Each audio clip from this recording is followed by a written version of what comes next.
It's a rainy Saturday morning, so you may hear some storm in the background. But we are getting some opposition to protest here, so I wanted to go over the types of pushback you get to protests because it's important to understand the context of what happens in order to make an appropriate response.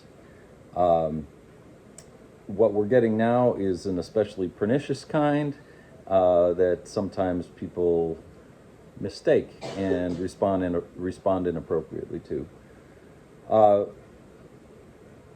One thing that has to be clear in order to understand how to respond appropriately is to see the difference between lobbying on the one hand and protest on the other. These are two different activities that can look similar, but they have an important difference. Lobbying is when you're trying to approach someone in power and somehow make their life more comfortable, more happy. Lobbying is when you go to a person in power, an elected official, an oligarch, your boss, whatever, and you say, there's something I want, and I would like to make your life better. I would offer you praise. I would like to kiss your ass. I would like to give you money. I would like to offer you my votes. This is lobbying, where you go to them and you tell them how you're going to be nice to them. That's lobbying. The other side is protest. It is fundamentally different because you're still approaching someone who has a position of power, but at its core, you're threatening them. You're making their life uncomfortable in some fashion. I know it, very appropriately, some people are going to hear the word threat and they'll think, oh my gosh, that's a physical threat of harm. That is not what I said. And if you've thought or felt that, hold on to that and think about it for a minute. The type of threat that comes with protesting are things like gathering a group of people with signs outside of their office. Now, the signs might say, please consider rewriting the ordinance, but you are still reminding them that they can be surrounded by a crowd of people who disagree with them. And that makes their life a little bit uncomfortable. A protest can be as mild as a letter that says, I deeply respect you, but I think you should reconsider your thoughts about this specific topic. You're not making them very uncomfortable. It's not a big threat, but you are reminding them that social opprobrium does exist and you dislike what they're doing and you're willing to speak up and create at least a little bit of awkwardness. Now, obviously, protest goes up through, you can have a bunch of angry marchers. You can have them carrying torches and pitchforks. It can go all the way up to 1789 France with cannons in the streets. Protest does have an extreme end, but the core principle of protest is that you are approaching someone in a position of power and making their life uncomfortable. It's not lobbying where you're approaching a person in power and making their life more comfortable. Your purpose in protest is to make someone uncomfortable. That's the activity you've chosen if you're choosing protest. Okay, with that in mind, when you protest, you get counter-protesters. You get people who feel the discomfort and react in some way. It can be the person in power, but usually there's someone trying to do their bidding who will show up first. Number one, the person who, in principle, disagrees with what you're doing. So, for example, I was part of a group that put up a sign that said something negative about Trump. We had, I don't know, out of thousands of cars, we had maybe 24 people flip us off, something like that. So those are the people who saw us saying something negative about Trump, and they were opposed in principle. They like Trump, and so they're reacting because our message and their message were in direct conflict. That's the first type. The second type is the self-absorbed counter-protester. These are the people who don't care what your message is. They don't have a message of their own. They're not worried about all that. They're not politically involved. But maybe your march is coming through the street and there's a store on the other side of the street and they want to go shopping. And you're coming through and taking up some space and they don't care what you're saying. They maybe you oppose a war, maybe you promote a war, they don't care. You're just in the way. And they don't care about anyone else or anything else, and they just want to get to the store on the other side of the street. And so they will oppose you not because of what you said or didn't say, not because of your tactics or your lack of tactics. It's purely because they want to do what they want to do. The third one, this third type is what we're dealing with right now, is the most pernicious and generally feels the hardest to deal with, and that is from the left side, the bootlicking liberal. These are the people who will say, oh, well, nominally, I agree with your message. I see your message, I recognize it, and we're on the same side, buddy. But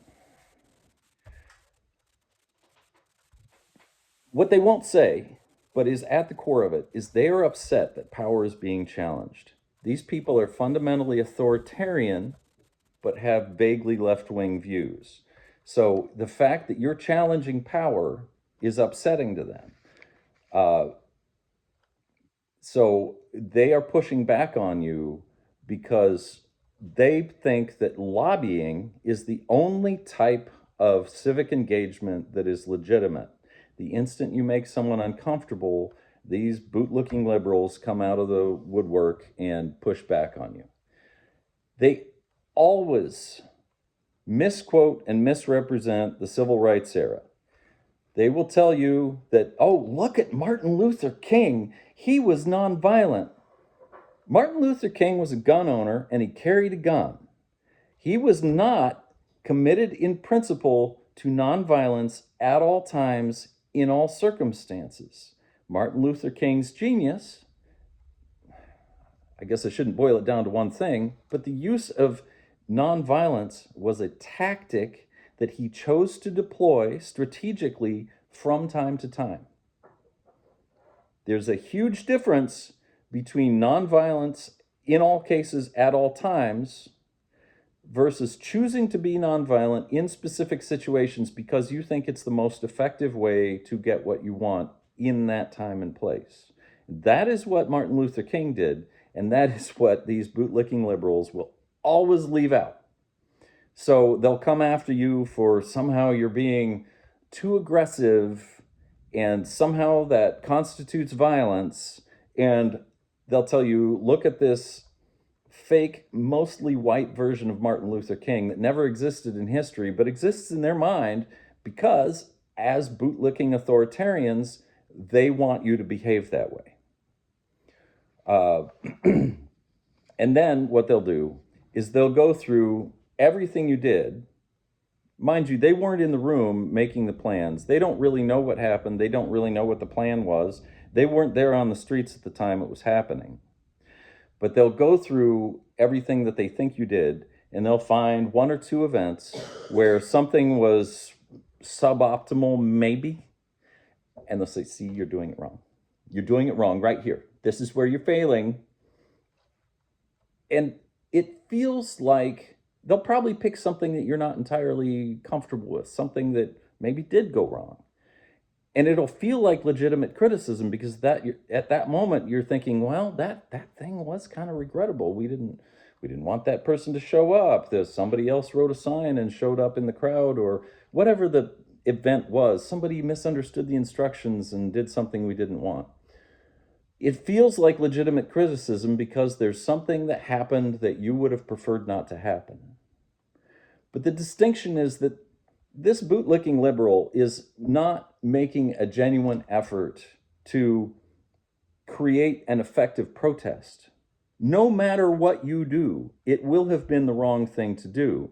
They're just going through and picking out some stuff to criticize you on.